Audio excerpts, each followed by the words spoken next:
All right, I think you can hear me. I hope you'll be able to hear me properly. So I'm going to show you, as I was telling you, real quick to explain to you. And if you have any question, you will let me know. All right.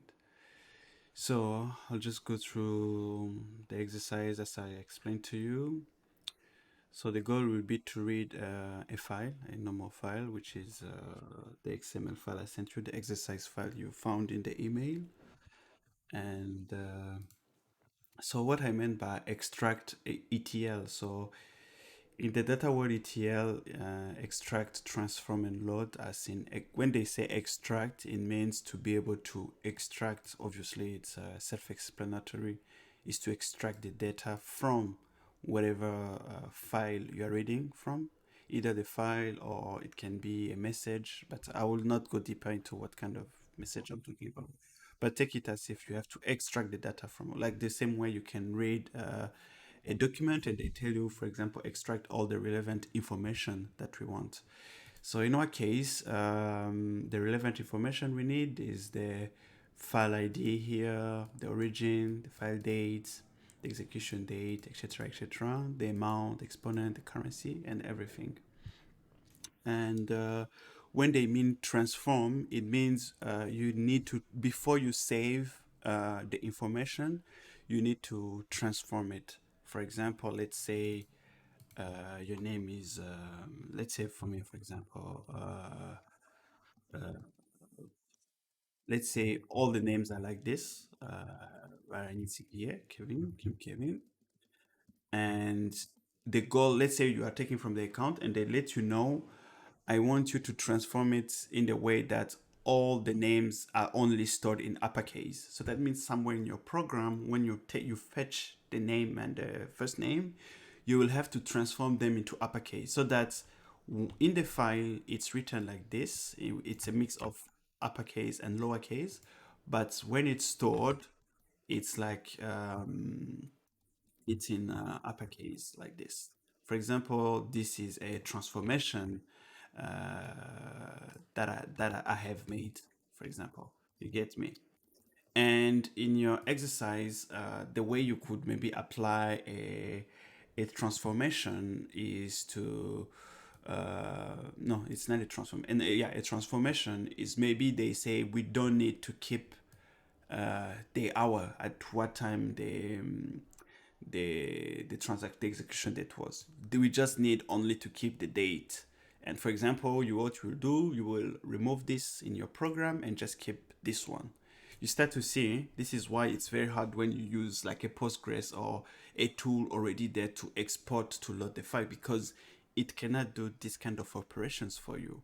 Another example, typical example, is when you see here I have written the amount as 1 million, 1M, the exponent is 2, and the currency is this, yes. So the exponent means to get the right amount, you have to divide it by 100. So 10's exponent of 2.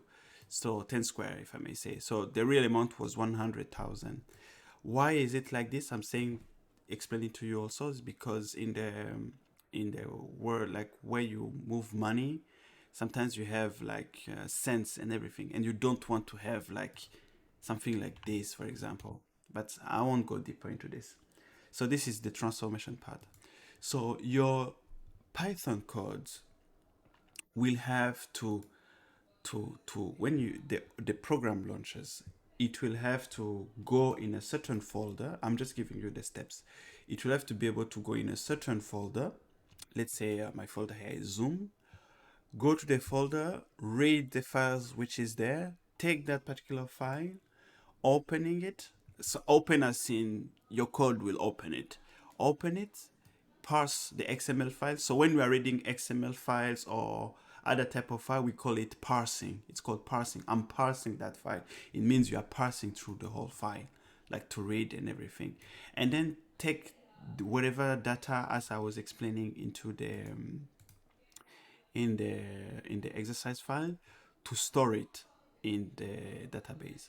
So the first goal of you, so as here I was saying, the details of each order based on the file will be the file ID from where the order was extracted. So this will be the file ID, so that allows you to know in the future when you are reading the database to know which file it came from. Take it from the guy who works in the back office in the bank. He will have to read it. The origin, the file date, the execution date, and this is why I was just showing it to you. These are only extraction. That means you're not modifying anything. You're just taking the data and then you're storing it as it is. Extraction, all of this. The bank of the which is read by the first three letter. So here they will need to know which bank they belong to. Because here I wrote CRD. So sometimes you might need another table where you keep, for example, like, okay, if I read the first three letters and it's CRD, I want to just keep CRD and say, baby, it's CRD Bank. If it's an MB, I want to, if it's EC, it means EcoBank. But I won't go deep into this. So that means you'll have two tables. But you can do it in the beginning, or we can make a session once you are already gone. So I could show you the solution to how to your exercise. Okay, so the first thing you're gonna have to do obviously is to go to me. I'm using another tool, but it's like PG admin. It's like PG admin, and so the first thing you're gonna have to do is to, sorry, I'll just come here. It's like PG admin. So the first thing you're gonna have to is to create a table with all of this. So for example, I'll just come here and create a new table. I will call it how? I will call it wire, for example, wire table. I'll call it wire table. So I'll do the first column, which is the ID. You will learn it. It's called a primary key. Auto increments, and it's a primary auto increments. Means you don't have to specify it all the time. As soon as there's a new record in the database, it will just increment. It will be like one record, two record, three record. So it's very good. So the second column will be the file ID. So sometimes depending on the need, it can be a variable character. So you can do it, or it can be variable character. It means string. It's just a character and such. So you can do the same thing like for all of this. You create all of them. You just name them the way you want. The best way to name it is, for example, if you have like file ID like this. So when you have like uppercase and then going to upper from lowercase to uppercase. So this difference you put a small thing like this. See, you write like file ID. Sorry, you write like file ID like this. It's called camel case naming conventions, something like this. Anyway, I will be able to come and correct you if necessary. So yeah, so now, okay. When I have time, I'll do the solution video for you so you can go through it and see how I did it. But for now, the first thing I'm going to show you is how to use ChatGPT in order to ask it how to help you. Um, just so you know, I'm not a huge fan of for beginners to use ChatGPT because yes, it will give you sometimes the most of the time actually the right answers, but sometimes it can be incorrect and it won't you won't be learning. It's good to always learn by your own, and when you get good at it, you can actually go and you can actually go and check ChatGPT to do the code for you faster, but you are able to how do I say it? You are able to correct it if in any case it does a mistake. And for me, for example, I use it sometimes to work. You can see here, I can ask it, for example, to write things for me, and it just do it. So I'll do it for you. All right, I'll show you how you can actually prompt ChatGPT. For example, you tell it, write me Python. You can say write me Python code to read an XML file. It will just give you something generic. You get me? For example, to read an XML file. Get me? So it will wait a bit. And here it starts to give you the thing. So here you can see it shows like, okay, Python path to your XML file. So here you give it the path to where your file is stored.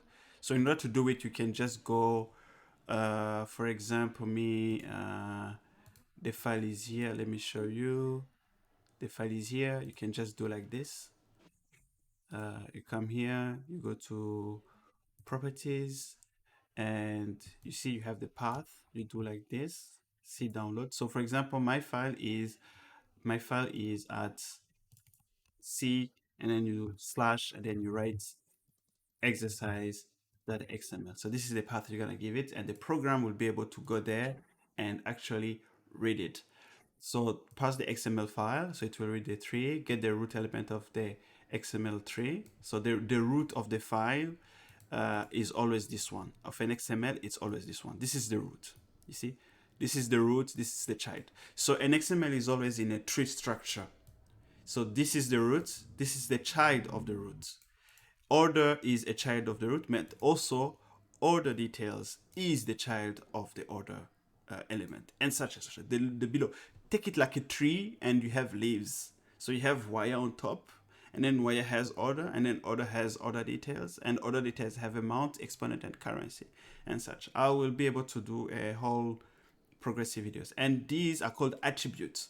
You get me? This is when you say maybe this flower is red, this leaves is yellow. You get me? Like that. So these are attributes, and these are the child of the element. So this is what it does. So it shows the tag, child tag, etc. So this might be a bit hard. Okay, now I'll show you something you can write. Say you have what? Okay, my XML file structure is like this, is like this. And then here, what you're gonna do, you're gonna give it the XML structure. So because this XML has a lot of, I'll just keep it to just one. You just do like this. And always remember, you always have to close the tag. So here I'm closing the tag because it will show like tag. So I'll just give it this one, and I'll be like, it's like this, please. And you say, write Python code to parse it. And you can see it will say here's not it, it will show, okay, it will read, see, root get file ID, root get origin, root get wire file ID, origin file dates, good. So this is just for the attributes, and it's actually also commenting for you. Access attribute of the order element and such and such. You see, it will just print everything. So to test it, let's see if I can test it. I'm not good with Python, so if I have an error, it will be hard for me. Okay. So I use this one. Whose code is this? I don't remember. This was when I was helping a friend. Okay. I will just come here, copy this. All right. So remember, I have to give it the path of the file. So I had written this. As you can see, this is the slash is in the other direction, not the one I was about to give. It's in the other direction. You see, somehow it shows me there's an error. So you have to do like this. So usually if this was to work,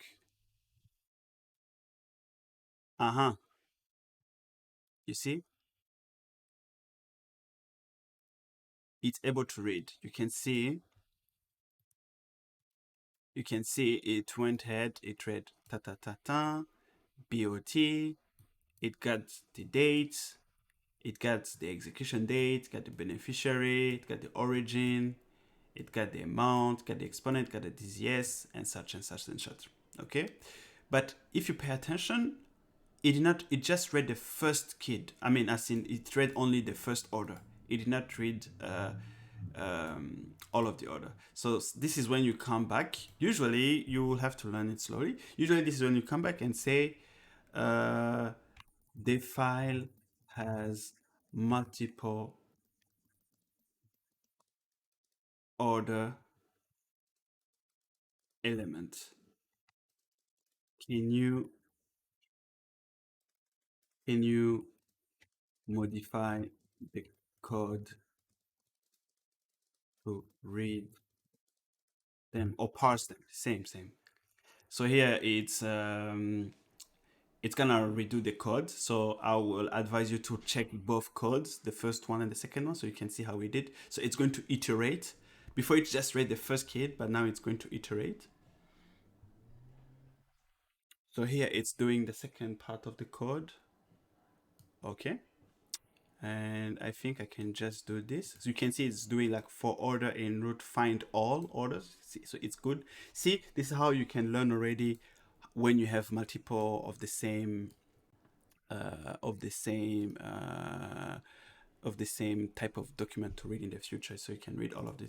So here you see it just did find order. It just find the first one and that's it. But now we want actually to read all of them. So it's like, you see, oh, it's like find all. Before it was find and now it's find all. And if we execute it again, okay, it's actually, my PC is very fast. So as you can see, it read all of them. You see? And now your goal will be to take all this data and every time save it in a database. So where are you going to save it, for example? So this is a loop. So it's going to loop. It's going to loop and print the first order, loop again, print the second order, loop again. It's iterating. So for example, here for you, you'll have to say to have one which saves to the database. All right.